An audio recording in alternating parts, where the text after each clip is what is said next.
Hi all, welcome to my YouTube channel race from the heart.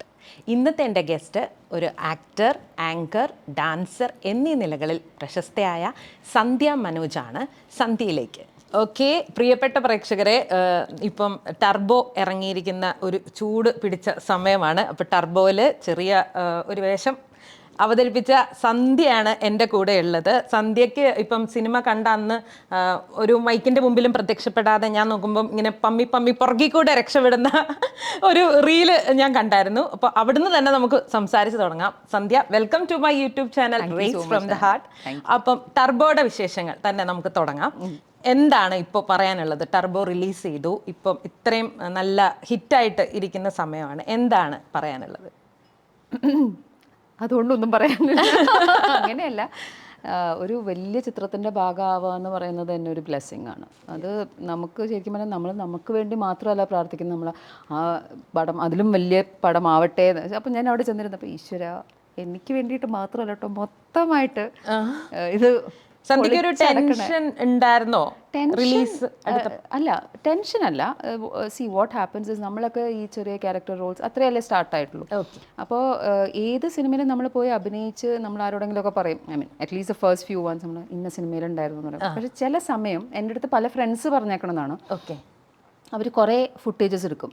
Footages എടുത്തു കഴിഞ്ഞിട്ട് അവർ edit ചെയ്യുമ്പോൾ കുറേ valid സാധനങ്ങൾ കയറ്റി വരുമ്പോൾ ചിലപ്പോൾ നമ്മുടെ കുറയും. ഓക്കെ. അപ്പോൾ ഇതെൻ്റെ കുറേ ഫ്രണ്ട്സ്, ഇൻഡസ്ട്രിയിലുള്ള ഫ്രണ്ട്സിനോട്, ഓ എൻ്റെ 4-5 ദിവസം എടുത്തതാണ്. അപ്പോൾ ഞാൻ അയ്യോ നമ്മുടെയൊക്കെ 3 ദിവസമേ ഉള്ളൂ. അപ്പോൾ അന്ന് തൊട്ട് എനിക്ക് ആ ഒരു ഫിയർ ഉണ്ട്. നമ്മൾ ചെയ്ത ഭാഗങ്ങൾ എന്താ പറയുക അതേപോലെ തന്നെ. പക്ഷേ ഇപ്പം ടർബോയിലെ രാജ്ബി ഷെട്ടി പുള്ളി ഒരു പോയിന്റ് പറഞ്ഞു. പുള്ളി പറഞ്ഞു, ഏത് സീൻ ചെയ്താലും അവർക്ക് കട്ട് ചെയ്യാൻ പറ്റാത്ത രീതിയിൽ അഭിനയിക്കണം. അപ്പം ഞാൻ പറയും, അതെങ്ങനെ? Figure that out. Like your performance has to be so good, or your putting in has to be, input has to be so good that they don't feel like cutting it. And that is a very എന്താ പറയുക invaluable lesson. Because നമ്മൾ ചെയ്യുമ്പം അത് നന്നായിട്ട് ചെയ്യുക, എല്ലാവർക്കും ഇഷ്ടമായോ, അതാണ് നമ്മൾ നോക്കുന്നത്. നമ്മുടെ ഒരു പെർഫോമൻസിൽ നമ്മൾ എന്താ പറയുക അടുത്ത പാർട്ടിലേ നമ്മളത് ഫോക്കസ് ചെയ്യുള്ളൂ. അപ്പോൾ അത് എനിക്കൊരു ഭയങ്കര ഇൻവാല്യുബിൾ ലെസൺ. പക്ഷെ ഇതുവരെ ചെയ്തേക്കുന്ന ഫിലിംസിൽ ഞാൻ പോയി ഡബിങ്ങിന് ഇരിക്കുമ്പോൾ കട്ട് ചെയ്തിട്ടില്ല. എന്നാലും ടർബോ പോലത്തെ ഇത്രയും സ്റ്റാർ കാസ്റ്റും അത്രയും പെർഫോമൻസ് ഓറിയന്റഡ് ആയിട്ടുള്ള ഒരു ഫിലിമിൽ നമ്മുടെ കട്ട് ചെയ്യില്ല എന്നുള്ള ഉറപ്പ് പറയാൻ പറ്റില്ല. അപ്പം ഈവൻ ഡബിങ്ങിന് പോയപ്പോൾ ഞാൻ എല്ലാം ഉണ്ട്. ഓക്കെ. പക്ഷെ തിയേറ്ററിൽ കണ്ടപ്പോൾ ഐ വാസ് സർപ്രൈസ്ഡ്. എല്ലാം ഉണ്ട്, ക്ലോസപ്പ് ഷോട്ട്സ് ഉണ്ട്, നല്ല ഫോക്കൽസ് കിട്ടിയിട്ടുണ്ട്. അപ്പോൾ എനിക്കത് എന്താ പറയുക ടെൻഷനല്ല, പക്ഷേ you are ready for the നമ്മൾ കുറച്ച് പ്രായമാകുമ്പോൾ നമ്മൾ വിജയവും തോൽവിയും ഒരു മെച്ചുവേർഡായിട്ട് എടുക്കും എന്ന് പറയില്ലേ, എന്ന് പറയുന്ന പോലെ ഐ വാസ് വെരി ഹാപ്പി. എങ്ങനെയായിരുന്നു ഈ ഫിലിമിലേക്ക് ആ കോൾ കിട്ടിയപ്പോൾ ഉണ്ടായ ഒരു ഫീലിംഗ്? ഏത് ഫിലിമിലാണെങ്കിലും ഞാൻ കുറച്ച് ന്യൂട്രൽ ഹെഡായിട്ടേ പോവുള്ളൂ. കാര്യം നമ്മൾ ഓവർ പ്രതീക്ഷിച്ചിട്ട് അതില്ലെങ്കിൽ പിന്നെ ആ ഡിസപ്പോയിൻമെൻറ്റ് നമ്മൾ മാത്രം അനുഭവിക്കണ്ടേ. അപ്പോൾ അതെന്നെ വിളിച്ചു, ഇങ്ങനെ ഒരു റോളാണ്, അത്യാവശ്യം സ്പേസ് ഉണ്ട് എന്ന് പറഞ്ഞു. അപ്പോൾ അതെല്ലാം ഞാൻ ന്യൂട്രലായിട്ടെടുത്തു. ഫസ്റ്റ് ഡേ അവരുടെ പൂജയുടെ ദിവസം തന്നെയായിരുന്നു എനിക്കും ഷോട്ട്. അപ്പം കോയമ്പത്തൂരായിരുന്നു, അവിടെ ചെന്നു. അപ്പം ഇറ്റ്സ് ലൈക്ക് നമുക്കത് കാണുമ്പോൾ അറിയാം the difference of the bigness of the entire thing.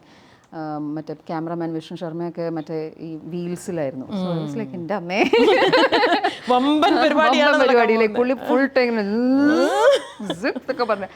അപ്പം it was very nice. Like എനിക്ക് ഭയങ്കര ഇഷ്ടമായി സെറ്റ്സിൽ ഈ ടെക്നിക്കാലിറ്റീസ് കാണാൻ. Because technicians are at the peak, and especially ഇങ്ങനത്തെ മൂവീസിൽ എല്ലാവരും ഓൺ ഗാർഡാണ്.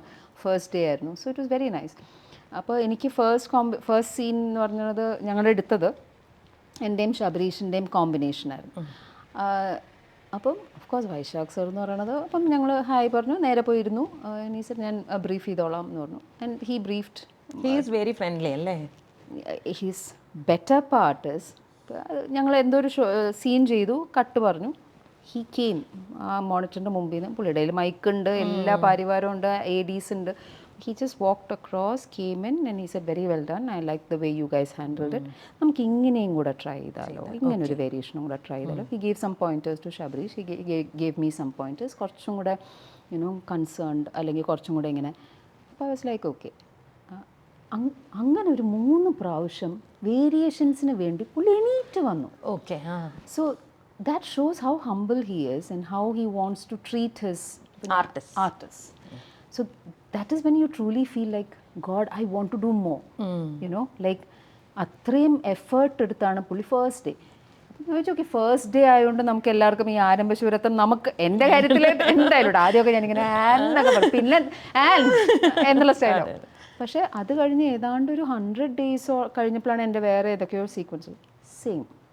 ഈ വുഡ് കം, നമുക്ക് ഇങ്ങനെ ഒരു സാധനം കൂടെ ആഡ് ചെയ്താലോ, അല്ലെങ്കിൽ ഇത് വലിക്കുന്നത് എനിക്കൊന്ന് ആഡ് ചെയ്യണമെന്നുണ്ട്, you don't mind? I said no, I don't mind. അപ്പം and he's like, you know, let's add some shades to it. So even though നമ്മൾ സിനിമ കാണുമ്പോൾ okay I'm a bank employee, okay then she is negative, അതാണെങ്കിലും he gave me layers for me to think of like, you know, you are very bold, you are not giving away. ശബരീഷിൻ്റെ അടുത്ത് ഇങ്ങനെയൊക്കെ സംസാരിക്കുന്നത് concerned ആണ്. അകത്തുണ്ട് ചേട്ടാ ഇത് ഇവൻ എങ്ങനെ കണ്ടുപിടിച്ചു, പക്ഷെ അത് ഗിവ് അവേ ചെയ്യല്ലേ. Seriously concerned, okay, and then just look, ആ ലുക്ക് മാത്രം മതി. And that made so much of sense, you know. Later ഞാൻ ഇറങ്ങി വരുമ്പം എടാ എന്നുള്ളൊരു ഫീലിംഗ് വരുമല്ലോ, മറ്റേ രാജ്ബി ഷെട്ടിയുടെ കൂടെ വരുമ്പോഴാണല്ലോ റിവീൽ ആവുന്നത്. So those were things he had already sketched it for me. എനിക്ക് ഫുൾ പിക്ചർ തന്നില്ല സിനിമ ആണെന്ന് പറഞ്ഞു. But the treatment and right from ഇപ്പം വൈശാഖ് സാർ മാത്രമല്ല, I think the credit goes to Mammootty company.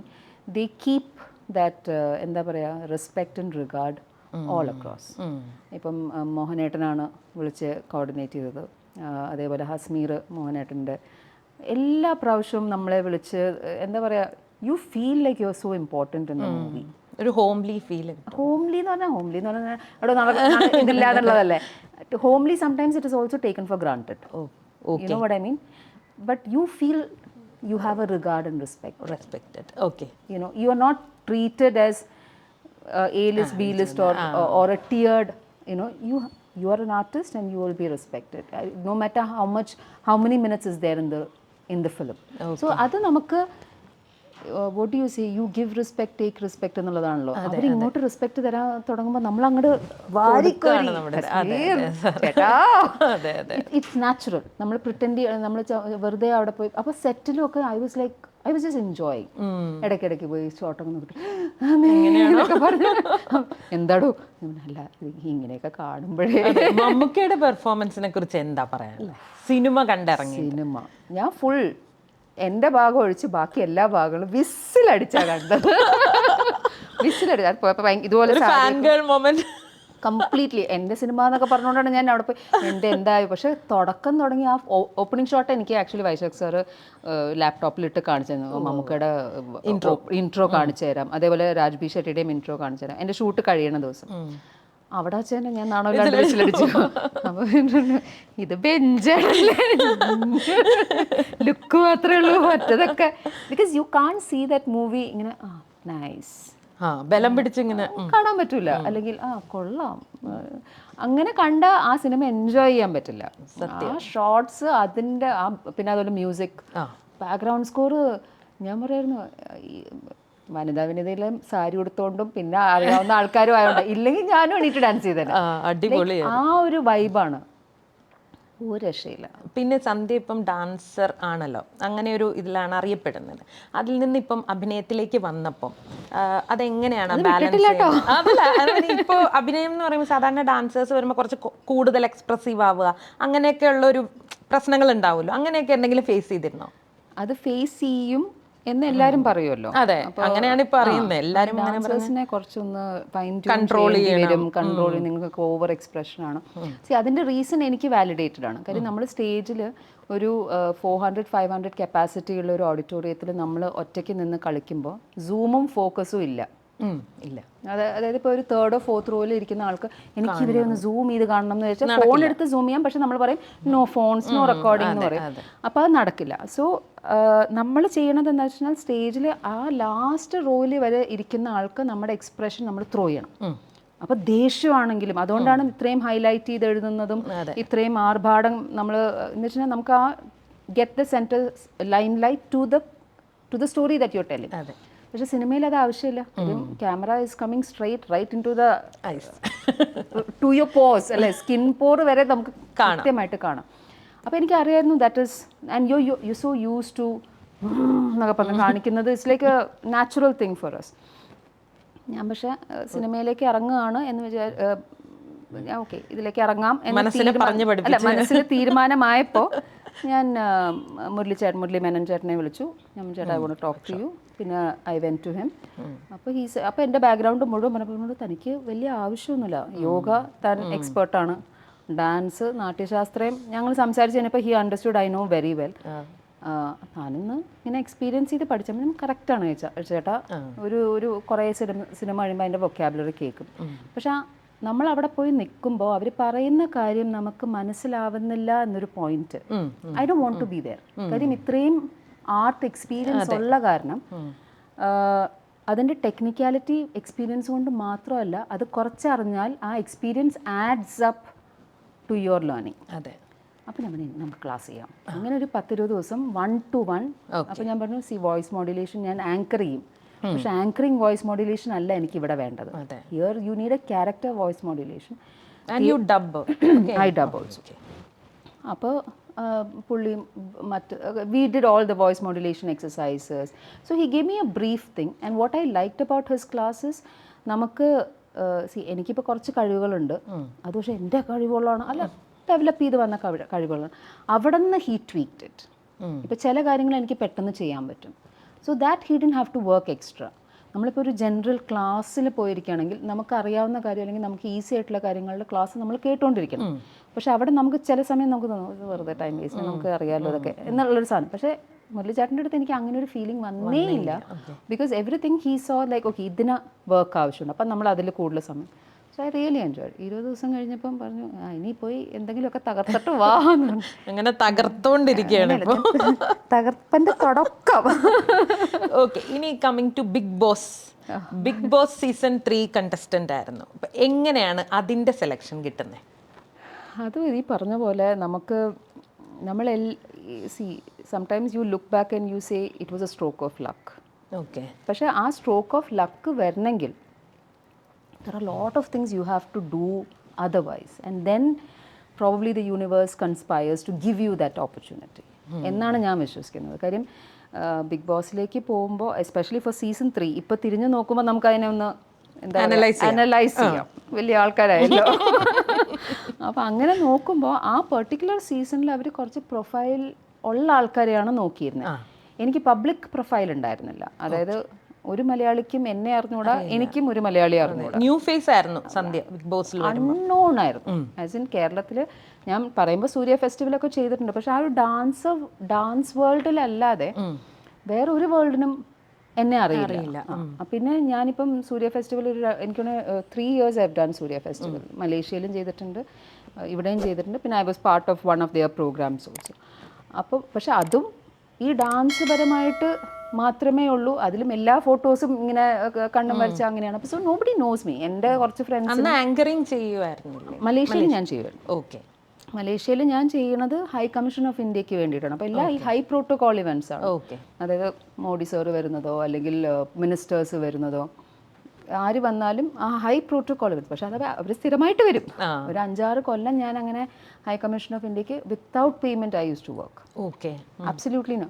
Performances also നമ്മൾ ചോദിച്ച ഷോക്കാണ്. നിങ്ങൾക്ക് ഇതിൻ്റെ ആവശ്യമുണ്ടോ എന്നുള്ള നിങ്ങൾക്ക് ഇതിൻ്റെ ആവശ്യമുണ്ടോയെന്ന് ആണെങ്കിൽ പോലും നമുക്ക് ഒന്ന് അഹങ്കരിക്കാം, ഓ അവർക്ക് തോന്നിയിട്ടുണ്ട് എനിക്കിതിൻ്റെ ആവശ്യമില്ല എന്ന്. പക്ഷേ മിക്കവാറും ഹൈ കമ്മീഷൻ ഓഫ് ഇന്ത്യ അല്ല, പക്ഷെ ബാക്കിയുള്ള ഡാൻസ് ഓപ്പർച്യൂണിറ്റീസ് ഉണ്ട്. നിങ്ങൾക്ക് ഞാനൊരു ഓപ്പർച്യൂണിറ്റി തരികയാണ്. ആക്ച്വലി അവിടെ ഡാൻസ് വേൾഡിലും അവിടെ എനിക്ക് എങ്ങനെ പോയാലും ഞാനൊരു പ്രോഗ്രാം നടത്തി എനിക്ക് ഓഡിയൻസ് കിട്ടും. So I M sort of A selling commodity in terms of tickets. ഒരു ഓഡിറ്റോറിയം നിറയ്ക്കാൻ എനിക്ക് വലിയ എഫേർട്ടില്ല. എന്നാൽ പോലും നിങ്ങൾക്ക് ഞാനൊരു ഓപ്പർച്യൂണിറ്റി തരുന്നു, അത് ഇയർ ആഫ്റ്റർ ഇയർ. അപ്പം ഞാൻ പറഞ്ഞു നിങ്ങൾ കഴിഞ്ഞ കൊല്ലവും ഇത് തന്നെ പറഞ്ഞു, എനിക്ക് പ്രത്യേകിച്ച് ഓപ്പർച്യൂണിറ്റി ഒന്നും വന്നില്ല. അതിൻ്റെ അടുത്ത കൊല്ലവും പറഞ്ഞു. പക്ഷേ എവിടെയോ എനിക്കും ചെയ്യണ്ടെന്ന് തോന്നിയിട്ടില്ല. അപ്പം ഞാൻ മനോജിനോട് പറയുന്നു, മനോജ് ഇത് ചെയ്തില്ലെങ്കിൽ ഞാൻ വീട്ടിൽ കുത്തിരിക്കേണ്ടി വരും, സോ പോയി ചെയ്യാം. അങ്ങനെ ഒരുപാട് ചില സമയം നമ്മൾ അവിടെ പോയി നിൽക്കുമ്പോൾ ഉണ്ടല്ലോ നമുക്ക് സങ്കടം വരും. ഒരു ബഡ്ജറ്റില്ല, ഭയങ്കര സ്ട്രഗിളാണ്, മറ്റതാണ് മറിച്ച് ചെല്ലുമ്പോൾ 5-star hotel, grand ball staff, MC-ക്കോ അല്ലെങ്കിൽ പെർഫോമറിനോ മാത്രം കാശില്ല. കാശില്ല. So you feel really bad because നമ്മളാണ് ഏറ്റവും കൂടുതൽ കാശ് ഇറക്കുന്നത്. അതെ. അങ്ങനെ ഒരു ഓൾമോസ്റ്റ് ഒരു മടുത്തിരിക്കുന്ന സമയമായിരുന്നു. ആൻഡ് ഞാൻ എന്ത് ചെയ്യുന്ന വെച്ചാൽ ഞാൻ എൻ്റെ തന്നെ പ്രൊഡക്ഷൻസാണ് ഉണ്ടാക്കുന്നത്. അപ്പോൾ സ്ക്രിപ്റ്റ് എഴുതി അതിനെ ട്രാൻസ്ലേറ്റ് ചെയ്ത് അതിന് മ്യൂസിക് ഉണ്ടാക്കി അങ്ങനെ വലിയ അപ്പം എന്ത് കാശ് എവിടെ നിന്ന് കിട്ടിയാലും നേരെ അതിലേക്ക് പോകും. അപ്പം മനോജ് പറഞ്ഞു, നീ വർക്കിംഗ് ആണെന്ന് മാത്രം ആരോടും പറയരുത്. അത് എൻ്റെ അച്ഛനും പറയും, മോളെ നീ ഡാൻസ് പഠിച്ചും എക്സ്പ്ലോർ ചെയ്തും എൻ്റെ കാശ് കളഞ്ഞു. കല്യാണം കഴിച്ചു, ഭർത്താവ് സപ്പോർട്ടിംഗ് ആണ്, അപ്പം ഭർത്താവിൻ്റെ കാശ് കളയുന്നു.